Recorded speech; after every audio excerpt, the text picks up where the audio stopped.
కేంద్ర కేబినెట్ కీలక నిర్ణయాలు తీసుకుంది. వృద్ధులకు ఆయుష్మాన్ భారత్ వర్తింపజేయాలని నిర్ణయించింది.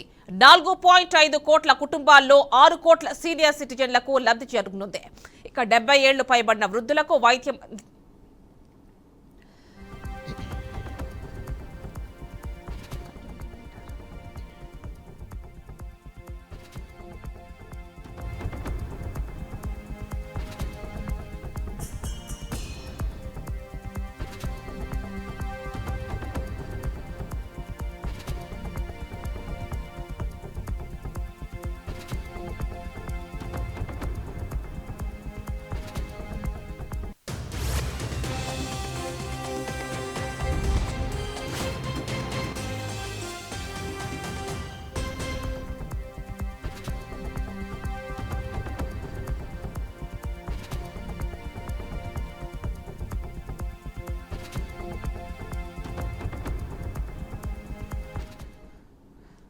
కేంద్ర కేబినెట్ కీలక నిర్ణయాలు తీసుకుంది. వృద్ధులకు ఆయుష్మాన్ భారత్ వర్తింపజేయాలని నిర్ణయించింది.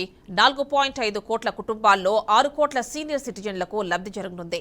70 ఏళ్లు పైబడిన వృద్ధులకు వైద్యం అందించాలని నిర్ణయించింది.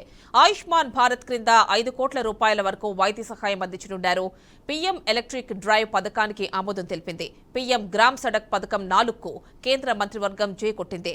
పీఎం గ్రామ్ సడక్ యోజనకి 70,125 కోట్లు కేటాయించింది. పీఎం ఈ బస్ పేమెంట్ సెక్యూరిటీ మెకానిజం కోసం 3,435 కోట్లు కేటాయించింది.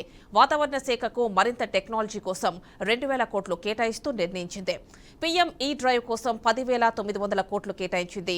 దేశవ్యాప్తంగా 88,500 ప్రదేశాల్లో ఛార్జింగ్ సెంటర్లు పెట్టాలని నిర్ణయించింది.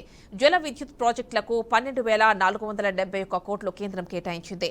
31,359 మెగావాట్ల విద్యుత్ ఉత్పత్తి లక్ష్యమన్నారు. గ్రామీణ ప్రాంతాలు, రిమోట్ ఏరియాల్లో రోడ్ల నిర్మాణం చేసేందుకు కేంద్రం నిర్ణయించింది.